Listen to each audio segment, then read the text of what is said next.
আসসালামু আলাইকুম এভরিওয়ান, সবাই কেমন আছো?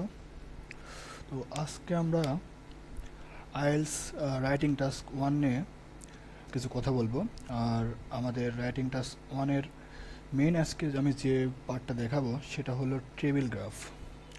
তো শুরু করা যাক।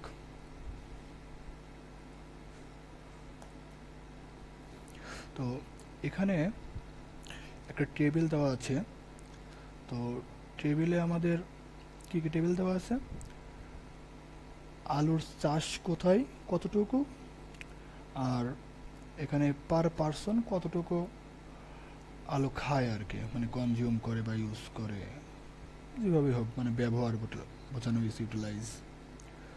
তো এখানে এখন গ্রাফ আছে। এখন যেহেতু এটা বলা হয়েছে কি, এই টেবিলটা কি বলছে, এটা consumption and production of potatoes in different region of the world in 2006।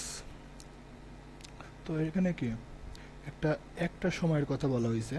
তো যখনই একটা সময়ের কথা আসবে রাইটিং টাস্ক 1-এ, তখন আমাদের কি করতে হবে, যে এখানে কম্পারিজন আসবে, কার বেশি কার কম। তো এই বিষয়গুলো নিয়ে আর কি আলোচনা করতে হবে। আর যদি ওভার দ্য টাইম হতো তাহলে আমরা সেখানে জেনারেল যে ট্রেন্ডগুলো দেখানো যায়, যেমন বাড়ছে, কমছে, ফ্লাকচুয়েট হয়েছে, এগুলো দেখানো হয়। যেহেতু এটা হলো ওভার দ্য টাইম না, একটা সময়ের কথা বলা হয়েছে, তো সেক্ষেত্রে আমাদের, যেমন আমরা প্রথমে ইন্ট্রোডাকশনে কি লিখব, শুধু প্যারাফ্রেজ করে দেব। তো পরের পার্টে যাওয়া যাক।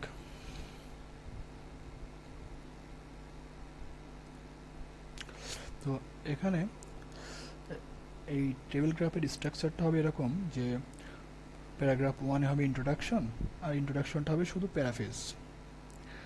টেবিল গ্রাফ 2-তে হবে, তো এখানে এই টেবিল গ্রাফের তোমার যে সেকেন্ড প্যারাগ্রাফ, সেখানে আমরা লিখব ওভারভিউ। রাইটিং টাস্ক 1-এ আমরা এভাবেই সাজাবো সবসময়। প্যারাগ্রাফ 1 ইন্ট্রোডাকশন, মানে প্রশ্নের যেটা আছে সেটা প্যারাফ্রেজ করব, আর 2-তে দিব, প্যারাগ্রাফ 2-তে দিব ওভারভিউ, আর 3-তে একটা বডি প্যারা দেবো, 4-এ আর একটা বডি প্যারা দেবো। তো এখানে ইন্ট্রোডাকশনে আমরা কি করব, ইন্ট্রোডাকশনে শুধু আমরা আমাদের যে কোশ্চেনে যেটা ছিল,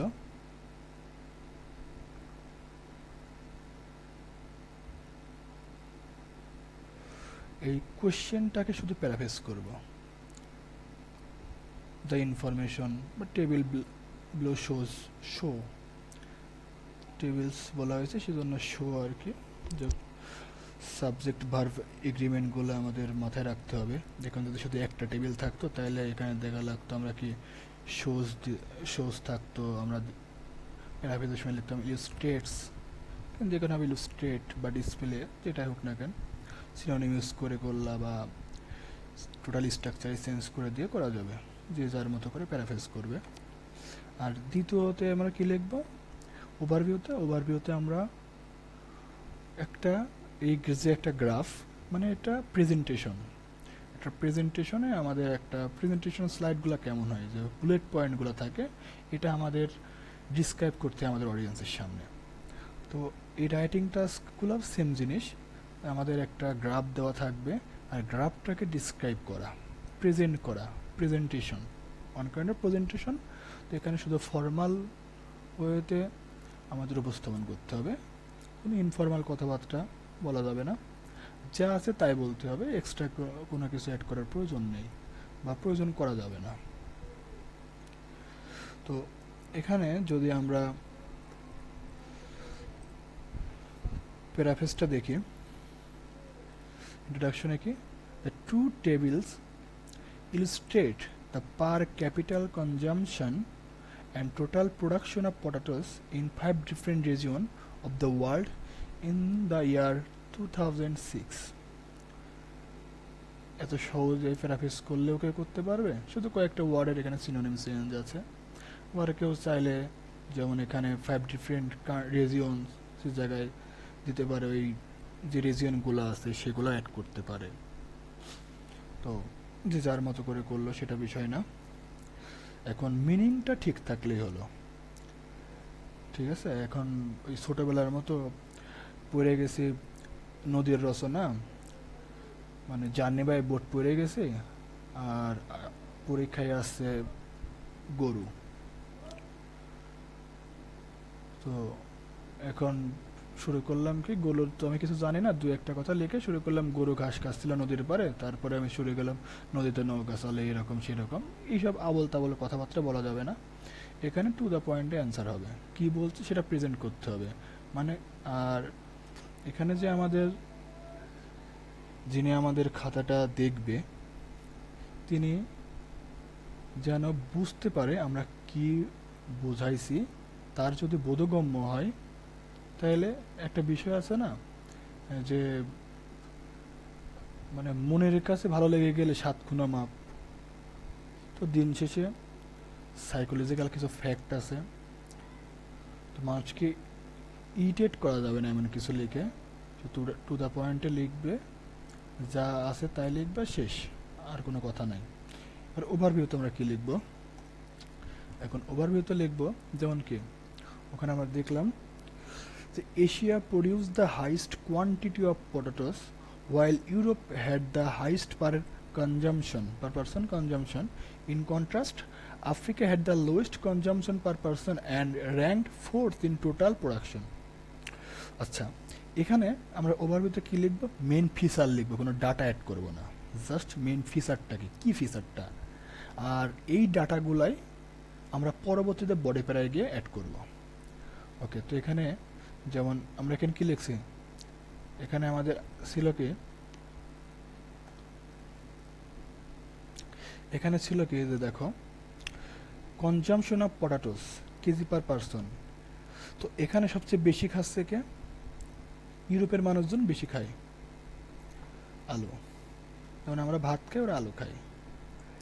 production of potatoes in million ton, আর উৎপাদন বিষয়ে কোথায়, এশিয়াতে উৎপাদনটা বেশি হয়। ওকে, এখন এবং ইউরোপেও যেহেতু ওদের প্রয়োজন, ওরা উৎপাদন ভালো পরিমাণে উৎপাদন করে।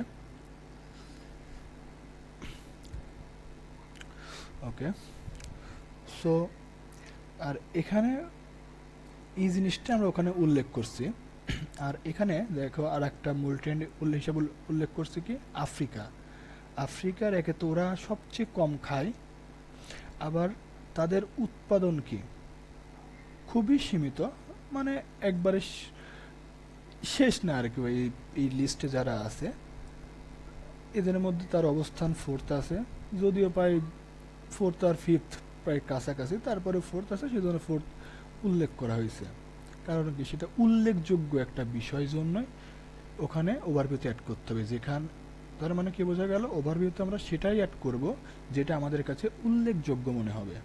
ওকে, তাহলে এখানে দেখলাম এই জিনিসগুলা। ওকে, এখন আমরা বডি প্যারাগ্রাফ 1-এ কি লিখব,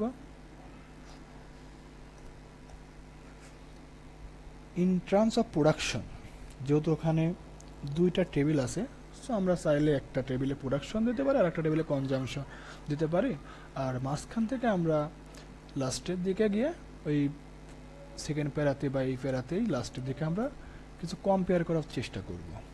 ওকে, in term of production Asia lead with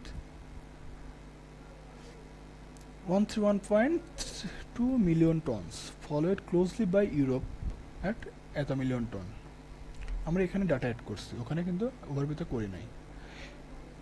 north America was A distant third, producing 24.7 million tons, while Africa and South and Central America produced the least at 6.4, 16.4 and 15.6 million ton respectively. Okay, so আমরা কি just যে ডাটাটা আছে সেই ডাটাটাই আমরা এখানে বসাই দিছি, আর কিছুই করি নাই। ঠিক আছে, সেকেন্ড বডি প্যারায় কি লিখব, asks for consumption. As per consumption, European consume the most potato with an average of 96.1 kilogram per person, which was more than double that of North America. ঠিক আছে, এখানে কি করলাম, আমাদের কনজামশনে আমরা ডাটাটা উল্লেখ করে পারলাম, মাঝখান থেকে কি করলাম, আমরা এই জায়গাতে কম্পেয়ারও করে দিলাম। ঠিক আছে, এই যে more than double. Okay, Asia and South and Central America had fairly similar consumption level, the price same কাছাকাছি consumption এদের, at 25.8 kg and 23.6 kg respectively.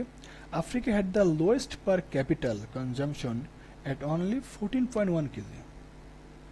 আফ্রিকার কনজামশন সবচেয়ে কম। Although Asia produced the most potato overall, it was Europe that consumed the most per person, while Africa lagged behind in both categories. So এখানে আমাদের যে main ফিচারটা কি, আমরা এখানে আরেকটু সুন্দরভাবে লাস্টের দিকে কি করে দিলাম, যেটা আমরা ওই মার্কার বইটই বা অন্য স্যাম্পল অ্যান্সারে দেখি যে লাস্টে সামারাইজ করে দিছে, জাস্ট ইন সামারি লেখে আজাইরা এই সেম জিনিস আর একবার লেখাচ্ছে, ওভারঅলে ওখানে ওইটা দিলাম, আর সেই ওভারঅলটা জিনিসটাই হালকা ছোট করে আমি যদি এখানে বসায় দেখি, ওখানে বলছিলাম কি এরা প্রডিউস করে বেশি, ইউরোপ কম, ইউরোপ কনজিউম করে বেশি। তো সেম জিনিস এখানে আমরা কী করলাম, all the Asia produce the most potatoes overall, it was Europe that consume the most per person, while Africa lagged behind in both categories. Okay, so এখানে কি বুঝলাম, আমরা টেবিল গ্রাফগুলা সেটা যেভাবে আসুক, আমরা যদি টাইম থাকে একই সময়ের মধ্যে বলা হয়, তখন আমরা ডাটা এখানে কে বেশি কে কম এই জিনিসগুলাকে আমরা উল্লেখ করব টেবিলের গ্রাফগুলোর মধ্যে। আবার যদি টেবিলের ডাটাগুলো অতিরিক্ত হয়, এখানে যেহেতু ডাটাগুলো অল্প ছিল, তো আমরা যদি ফুল ডাটা কভার না করতাম তাহলে আমাদের আসলে 150 ওয়ার্ড হয় না। যদি এমন হইতো যে অনেকগুলো ডাটা আছে, তখন আমরা কিছু সিগনিফিকেন্ট ডাটা যেগুলো আমাদের কাছে মনে হইতো যে না এটা উল্লেখযোগ্য, এটাকে অ্যাড করতে হবে, সেগুলো অ্যাড করতাম, আর কিছু ডাটা আমরা অ্যাভয়েড করতাম। কারণ আমাদের সবসময় প্রশ্নে কি বলে যে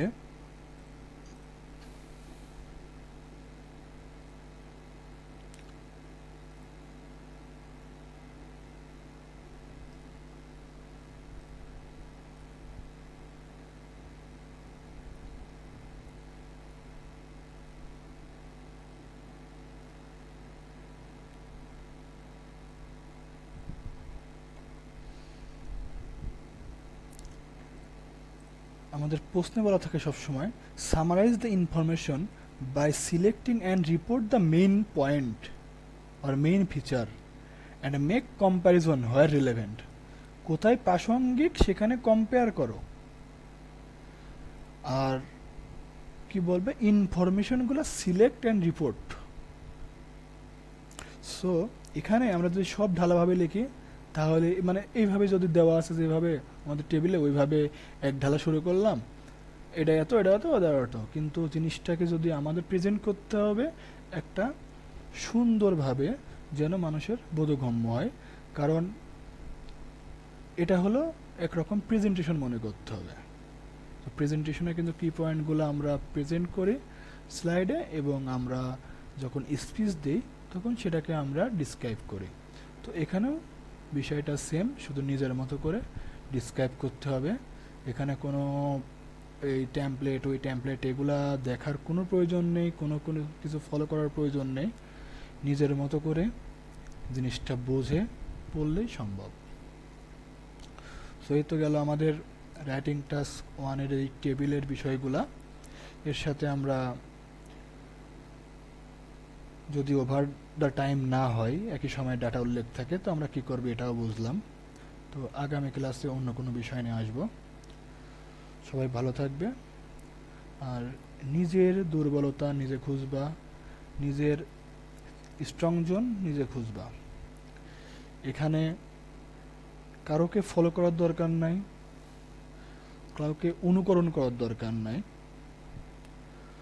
সো কি করতে হবে, দেখতে হবে, তার মধ্যে থেকে শুধু একজনকে দেখে আর কোনো কিছু বাদ এরকম না, সব কিছু দেখে আগে বুঝতে হবে কার জিনিসটা আমি বুঝি, কার পড়ানোটা আমার মাথায় ঢোকে, কার পড়ানোটা আমার কাছে আমার কনসেন্ট্রেশন ধরে রাখতে সাহায্য করে। আমরা সবাই, আমাদের সবার মাথায় ব্রেন আছে, কিন্তু সমস্যা আমাদের একটাই যে আমরা আমাদের কনসেন্ট্রেশন ধরে রাখি না।